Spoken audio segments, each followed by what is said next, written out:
Hey there, and welcome to this week's From the Vault episode from the Magdalen House podcast. We are a 501c3 nonprofit organization based in Dallas, Texas, and known affectionately by many as Maggies.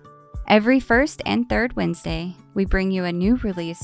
In our From the Vault episodes, we share past podcast releases from our 3 different podcast series, Recover Ed, Recovered Interviews with Alcoholics, and Hope for the Family. Our podcasts aim to connect, inspire, and educate alcoholics, loved ones, and the community to the Magdalen House and the services we offer. We're so glad you're here. Thanks for listening. Hello, podcast listeners. My name is Stephanie Crawford, and I am the host of this here podcast, Recover Out Loud. And today on Recover Out Loud, we are going to be recording our series studying the steps. And I am super excited for today, y'all, because I have 2 very God-fearing spiritual women right in front of me, Patrice and Teresa. So Teresa is our program manager of our First Step program, also known as my PIC, which means partner in crime, in case people don't know what that means. And we have Patrice, who is one of our amazing Next Step coordinators. So on top of these amazing women working here, they do an amazing job working the program. And one of the things that they love to talk about, which I am always so eager to hear people talk about, is step 2. Because I can talk about step 2 for about 5 minutes, and that's all I got. So anytime people can talk longer on it, I'm all for, and I'm super excited. Both of these women used to carry the message together. Teresa sponsored her, so there's a lot of background chemistry between the 2 of them. So this will be great. So today we're going to be talking about step 2, and if y'all could introduce yourself to our listeners and let them know your names and all of the great things. Sure. My name is Patrice, and I'm a grateful recovered alcoholic. And my sobriety date is February 8th, 2019. Teresa Hollingsworth, sobriety date is 7/31/18. Awesome. So who wants to start? What is step 2 for our listeners who may not know what that even is? So if you go to page 58 in the big book, it reads, 59, I'm sorry. I stand to be corrected. It says, came to believe that a power greater than ourselves could restore us to sanity. So I would like to start with sharing a little bit about my experience as far as believing in a power. So for me, growing up in the church and everything, I always had some presence or was aware of a presence that was greater than myself. So when I came into the rooms, I thought, since I believed in God, that, hey, well, look, I don't have to listen to all of this, you know. Mm-hmm. And honestly, it was as if I just like stuffed my ears with cotton because I heard the word God. And so I said, okay, I know it. I know about God. I'm good. And from there, I didn't really listen to anything, you know, much when I was in the meetings or what my sponsors would try to tell me, etc. And I had like kind of a negative experience in the beginning with the word God in the rooms, because I actually went to this group in Austin. Every meeting, they read the announcements. And in the announcements, it was stated that you could not say the word God.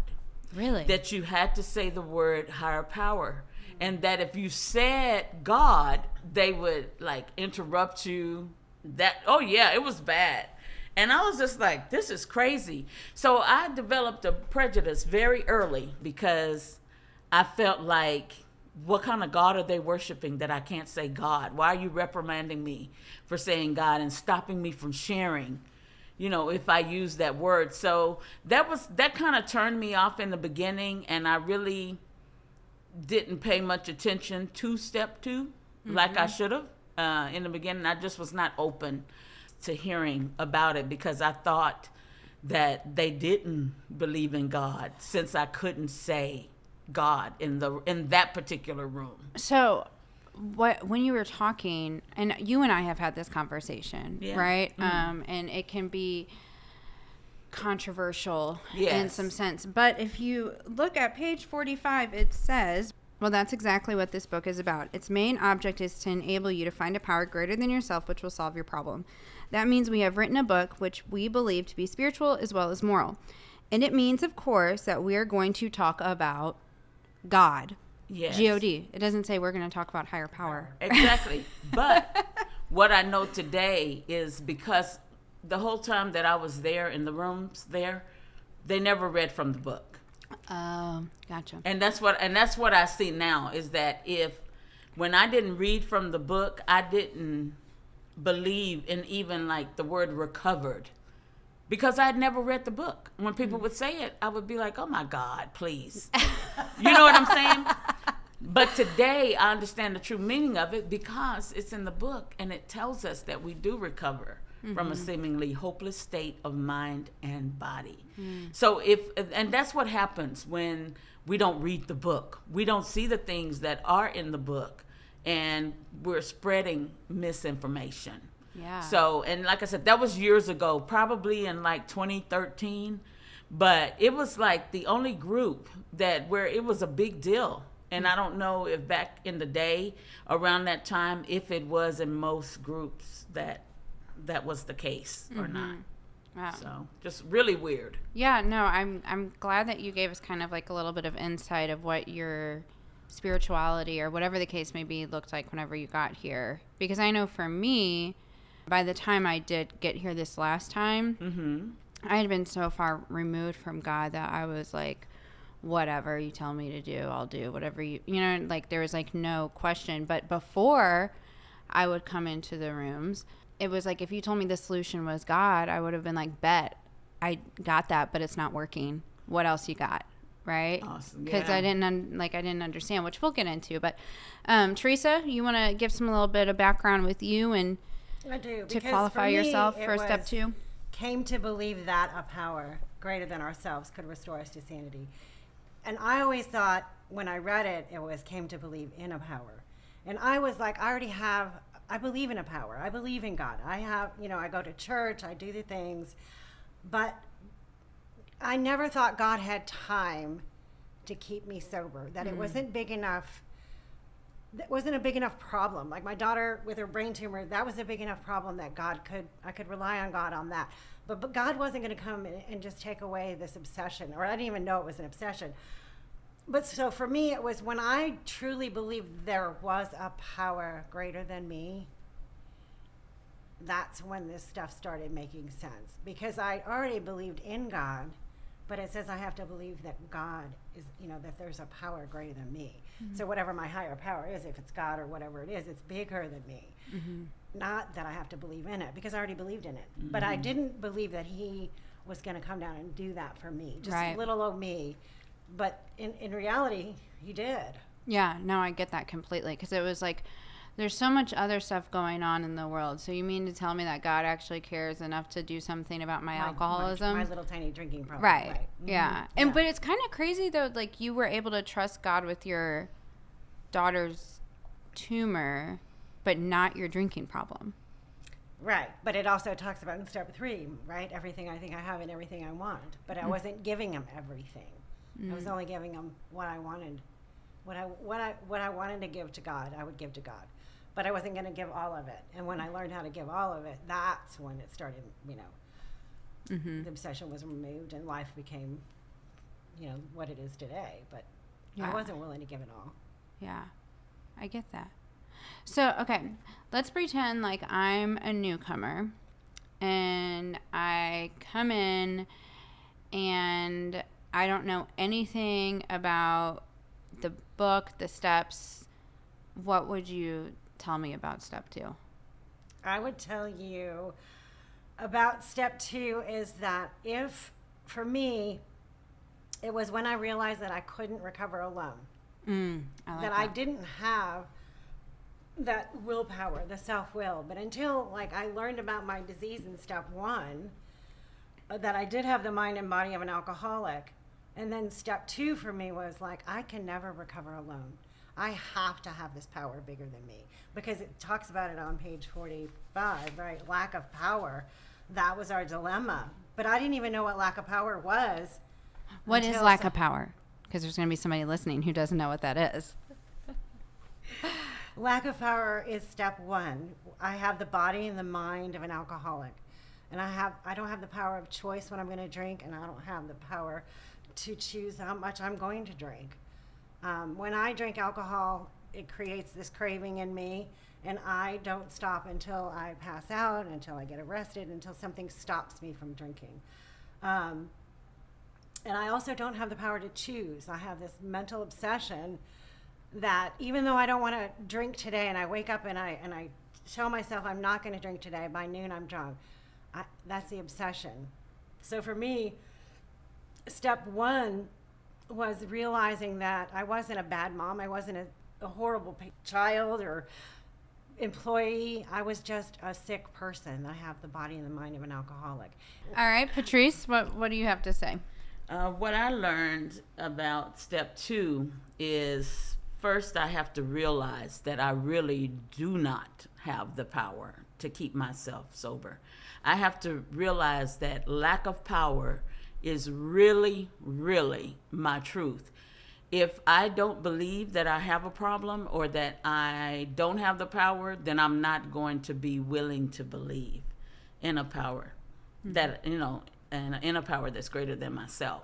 So that was really key for me, is first having truly understanding what step one is, because for the longest I thought it was an intellectual exercise where I would just be like, my name is Patrice and I'm an alcoholic and I'm powerless over alcohol. So I'm thinking, okay, that's step one. For so long, it was crazy when I reflect now, but I get it. It's the insanity, right, of the disease. But with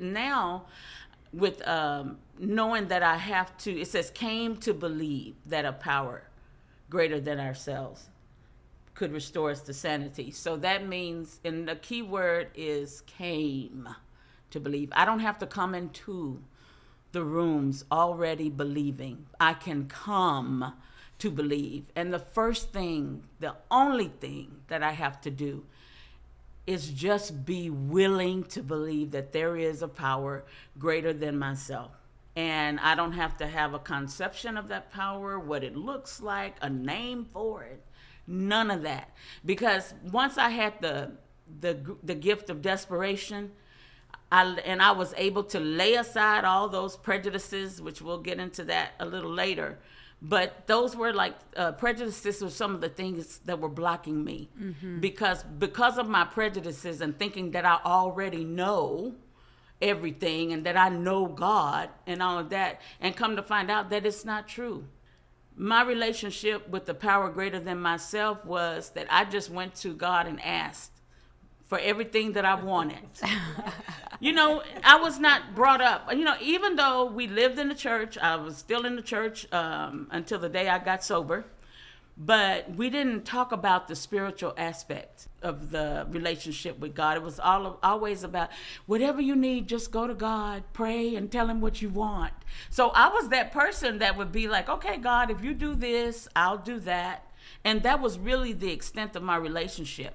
But once I had the gift of desperation and truly, truly, truly was convinced that I do not have the power to keep myself sober, that my experience with this disease is like most alcoholics. No matter how bad I want to stop or I don't want to drink, I don't have the power to do it on my own.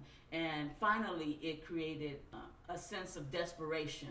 And once I had that desperation, then I was able to have an open mind so that I can listen. And when I came back to Maggie's in 2019, I heard this time when it was said, all you have to do is just be willing to believe. That's it. Don't think any more than that. Just, are you willing to believe that there is a power greater than yourself? And that's it. I meet so many people that come from different walks of life when it comes to believing in God, etc. And it's just amazing to see how someone who doesn't believe at all, to watch their relationship with the power greater than themselves, for it to just flourish and just grow into something that honestly I could never imagine, just based on the conversation that we had at the beginning, that they would have such a strong relationship with a power greater than themselves. And so it just really helped me, just knowing that all I have to do is just be willing to believe. I think that's the simplest thing that you can say to anyone who is finally truly convinced that they don't have the power to keep themselves sober. Yeah, no, like what we look for in Next Step when people do presentations, like a requirement of step 2 is being convinced of step 1. Yes, you know. And step 2 gives us hope. You know, it gives me the hope. For me, one of my favorite sentences or paragraphs, whatever, in the entire We Agnostic is, it says afterward, we found ourselves accepting many things which then seemed entirely out of reach. That was growth. But if we wished to grow, we had to begin somewhere. So we used our own conception, however limited it was. And for me, that was a God that I was kind of mad at. Like, why would a God give a child a brain tumor? So my sponsor said, just pray for the willingness. And I was so analytical. I was like, what does that mean? Like, what does it mean to pray for willingness? And she said, just pray for the willingness. So I just prayed for the willingness for me to believe in this power, and that this power could do something, could it give me what it gave my sponsor. That's what I wanted. I wanted what she had, and I didn't know, like, I always thought that these women that were coming to Maggie's, they were all dressed up and they were all pretty and they had their makeup on. And I thought, surely they're drinking in the parking lot. Like, wow, how could they be so happy? And then I realized, well, I don't think she is drinking in the parking lot. She was just a happy woman that had her stuff put together. And I thought, I really just want that. And then she would tell me, I was like, how do I get that? And she'd be like, pray for willingness. And again, I was like, what does that mean? Like, what does that look like? And she said, get on your knees and pray for the willingness. And I was like, yes, ma'am. And that God that I was mad at, he was the God that had the long beard and the long robe, and he was kind of mean. And that God today, for me, is faceless, and he's kind, and he's loving, and he's pure. And you know, I get in my car sometimes on my way to work, and I pray and I talk to God, because somebody a long time ago said, talk to God like you're talking to a friend on the phone. And I was like, that's not my God.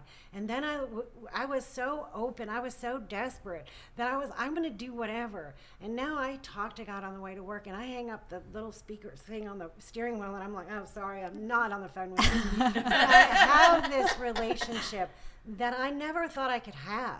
That I never was like in church, or my parents, I was never taught to pray. Like, I remember praying and telling God in the beginning, I don't like this. I don't like this at all. But I trust you. And I didn't trust. But I was saying what my sponsor was telling me to say.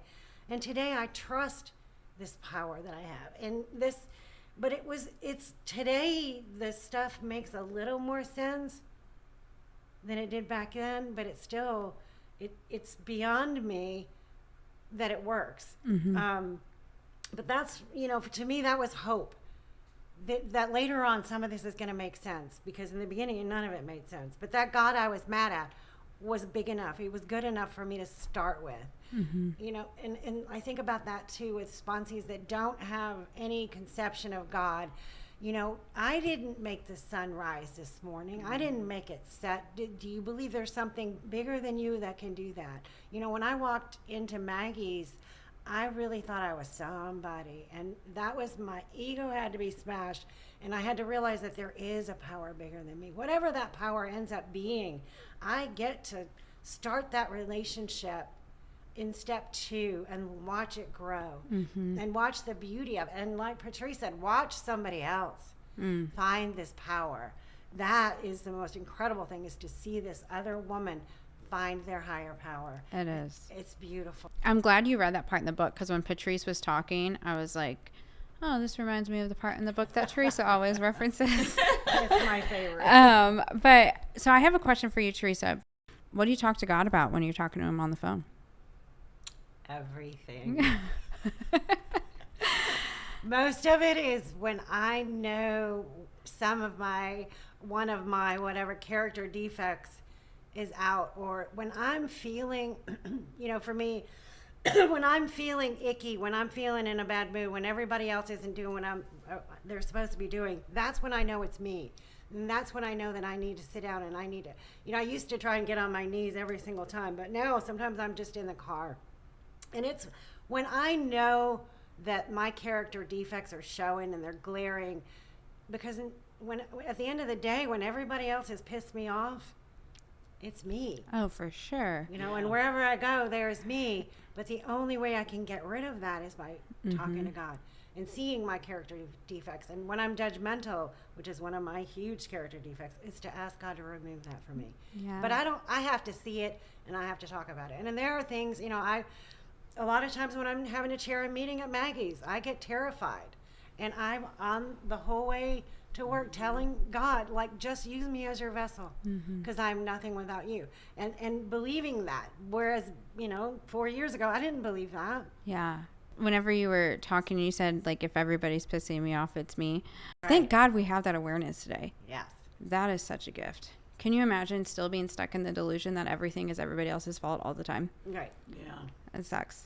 Patrice, you talked about prejudices, and that's something that I want to talk about, because like what I've noticed over the years with the women that I sponsor, or women that I have sponsored, the women who come in here with such a strong conception of God, and I think you have this too, and Teresa, you probably have this too, it's almost harder to get into our heads. It is. Because like we believe our prejudices are the right kind, right? I find that we tend to be more closed-minded sometimes, the ones who come in with already a strong conception, right? Yes. Which, thank God, alcohol is, the great persuader. It beats us into a state of reasonableness. But I've had sponsees that like cannot get this thing, but they can quote scripture and they can, do all of those things, like you being drunk in the church all the time. Right. Yes. And so can you talk about what does it mean to lay aside prejudices, and what is your experience with that? So for me, when I talk about laying aside prejudices, I'm talking about like my childhood God. When I was growing up, my God was mean, very judgmental, and I was not worthy as far as I was concerned. I had this picture of a God that I had was one that if I did anything wrong, I was going to a lake of fire. Even if I just thought the wrong things, that I'm going to hell. And that was the kind of God that I had. And it wasn't a loving God or, an understanding God, one that I could go to. So, of course, if I have that kind of depiction of a God, that's who a God is, how am I going to move closer to that God? There's no way. And for years and years, I would not open my mind to the steps, and step 2, exactly what it was saying. I was unwilling to open my mind and unwilling to have this attitude of, I don't know. Because, today it's, I don't know. So whatever is working for you, I'm going to try that. I'm willing, I'm desperate enough to try that now, and just be like, I don't know what to do. So you just tell me. I finally got to that point where I was able to do that. It's really, really funny that you talked about how a lot of us that have a religious background, and that's what I also learned, that I'm religious, right? I was religious and not spiritual. See, I didn't even know what spirituality was. I just thought everything was like religious and just you're doing the things. And that's what I was doing, just doing things. But this time through, and we agnostics, that was one of the chapters that I thought I would never have to read. I'd be like, I know about God. I don't need that. But the truth of the matter is that this chapter showed me how to develop a spiritual connection to God, and and help me to understand the difference between religious and spirituality. And I love it. And I always stress this to women, especially when they're just not there, they just don't believe just yet, is that this is not a religious program. It's a spiritual program. And the best thing that I could have understood this time is that thing about a God of my own understanding. So before, when I would hear a God of my own understanding, I thought it sounded cultish. So I could just pick my God, Who does that? That's the way I was thinking. No wonder they don't want you to say God in the rooms.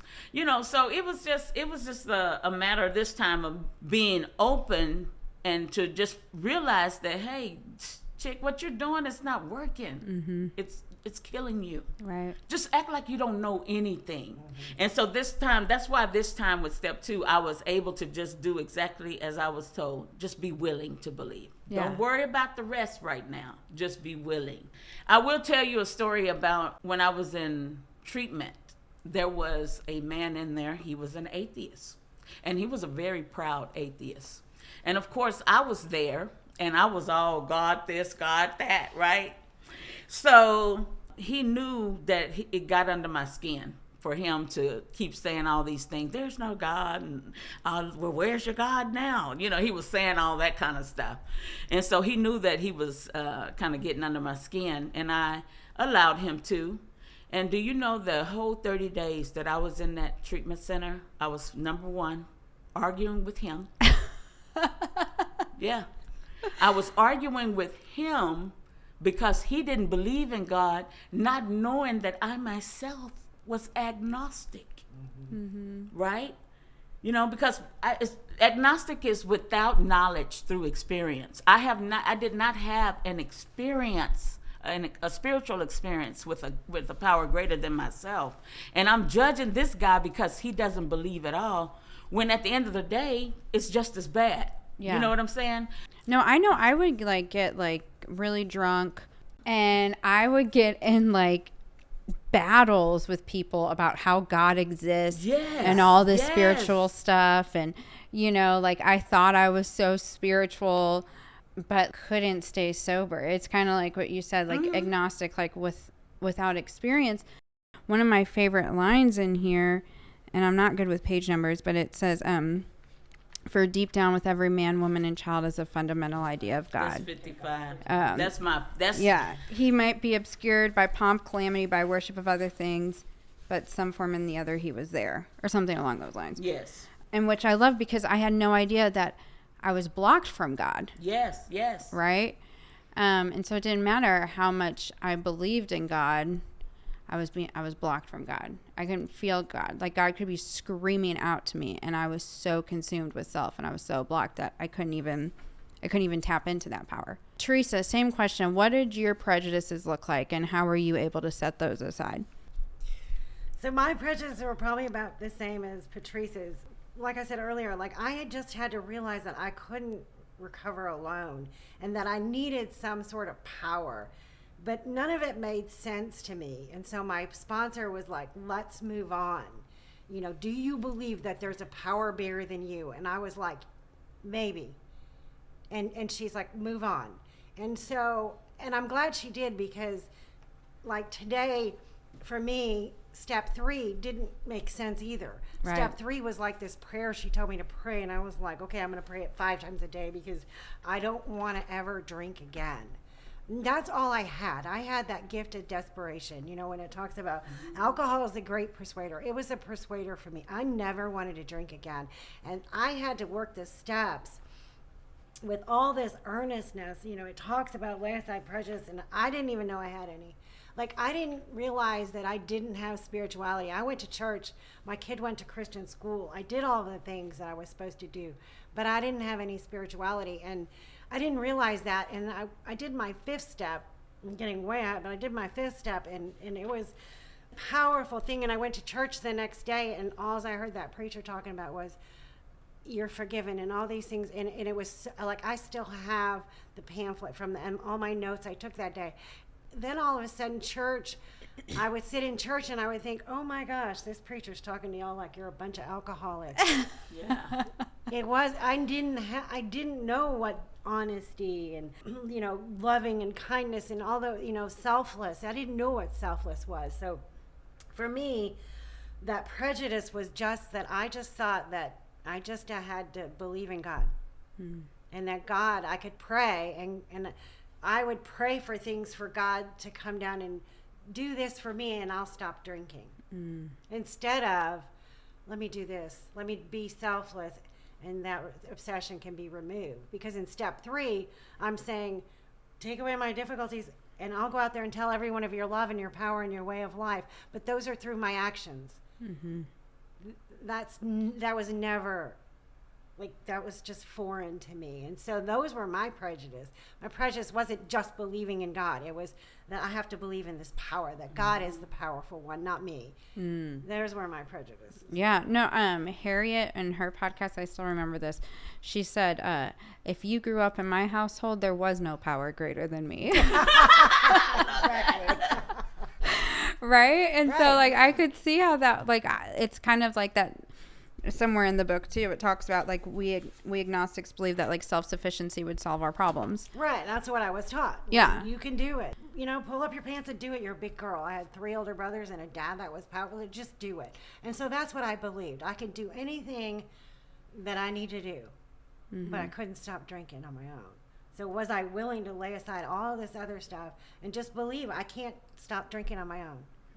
And then once that power was there and that obsession was removed, all I wanted to do was tell every woman, this stuff really works. You really I wanted just to do shake it. them. Just Yeah. do it. Yeah. You know, and give them that, like, excitement and look at God. Look at this power that I didn't have before. But it's all afterwards. There's, you know, much more that I'm going to, you know, that's going to make sense. Yeah. I like how, and, like, in the beginning, like, it doesn't even have to make sense. Like, I was speaking at that newcomer meeting that we love, Patrice, and I was talking about, like, my step 2 and my step 3 experience and all this stuff. And I was like, the only reason why I can even put words to it is because it's hindsight looking back. At the moment, at the time, I didn't realize, oh, wow, I was laying aside my prejudices or, you know, all of these things. Like, it's only in hindsight looking back at my experience that I can even put words to it. Yeah. And you mentioned something that just reminded me, you know, that as a child, I was praised for being that independent, self-sufficient child. You know, it was like, that's what people praised me for, you know, and now to have to, there's actually this power that's greater than me, and I'm struggling to connect with the power because I can do anything in my mind. I can do anything, but why can't I stop drinking? You know? You know, you reminded me of something that I had a friend tell me one time, and it was like while I was going through my breakup and, like, all this other stuff, and my friend was saying to me, she's like, Stephanie, I admire your strength so much. And I was like, yeah, but it's not me, it's God. And she was like, and she said, yeah, but it takes strength to rely on God. Yeah, and that's my thing too. Whenever people say something, I say, it's not me, it's God. And today I can say that and mean it. And mean it. Yeah, because I truly it. understand. You know, I understand it now, and I make sure that I'm not taking credit, like, for anything like that. You know what I'm saying? So yeah. Well, okay. So you reminded me of your church story. Oh yeah. Okay, talk about, you know, all of your things with everything you'd be doing and all that stuff. Well, I know the thing that you're probably referring to is when I was in the church, I was like the person that coordinated all the events and coordinated the food. I mean, I just, like, got everything together. And I was over the committee, and I was also the choir secretary. So whenever the pastor would stand up the next day after an event and say, and everybody give a hand to Sister Olootu for the awesome job that she did, right? And then I would be like, oh no, it's God. It's not me, it's not me.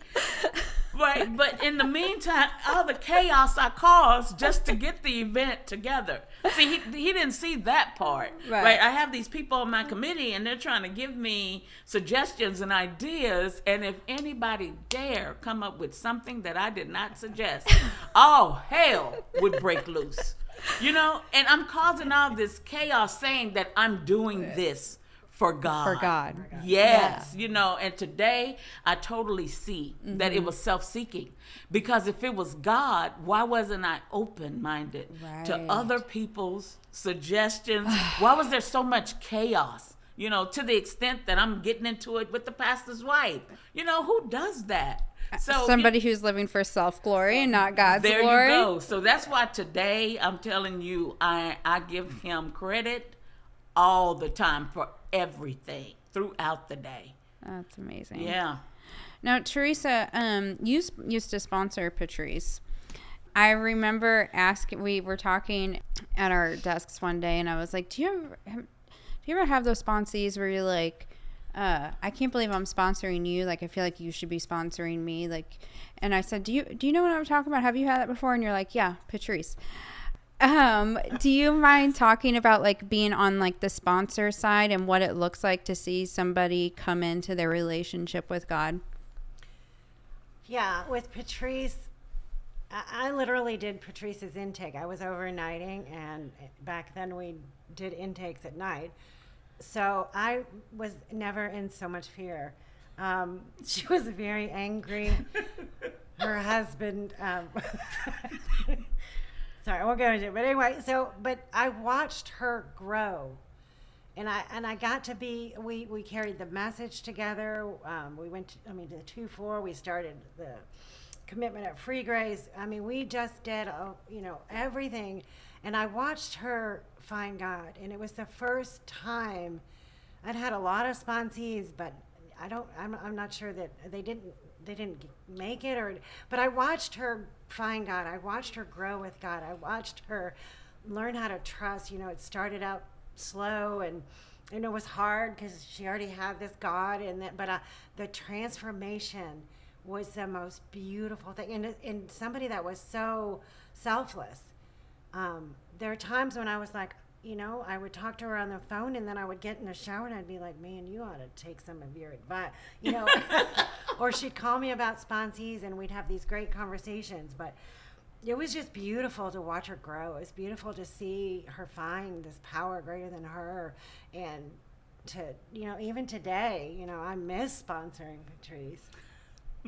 But we still carry the message together, not as much, but we still carry the message together As much as we can. Yeah. Mm-hmm.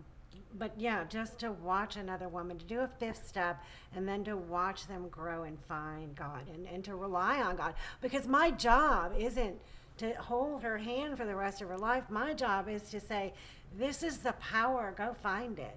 And to watch somebody find that power. And you can see the difference in their faces and their reactions.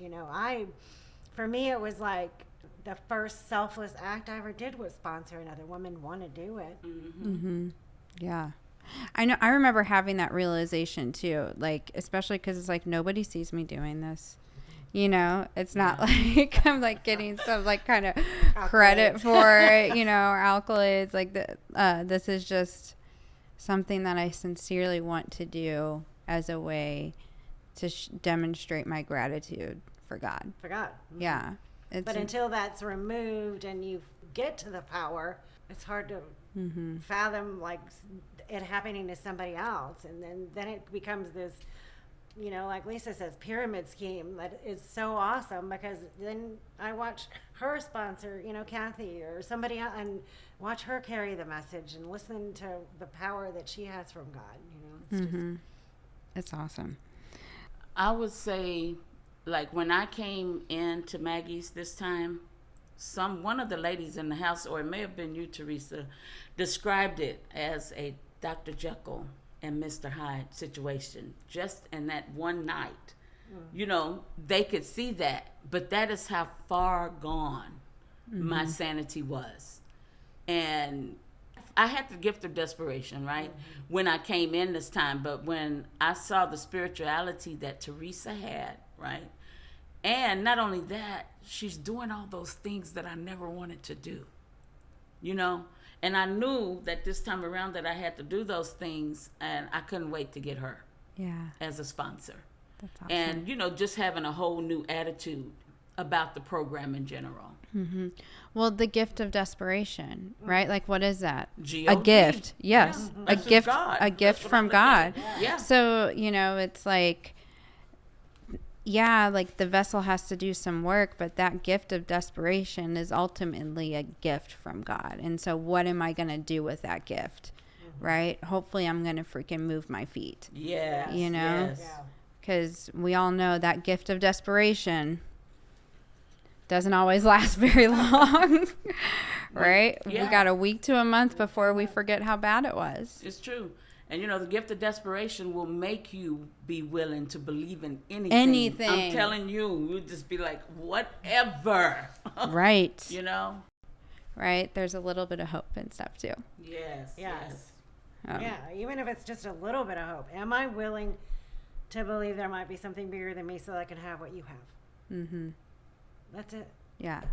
And I was trying to make it really complicated. Like, and one of the funny things for me was my brother was on my resentment list. And he was my like we're like really close in age.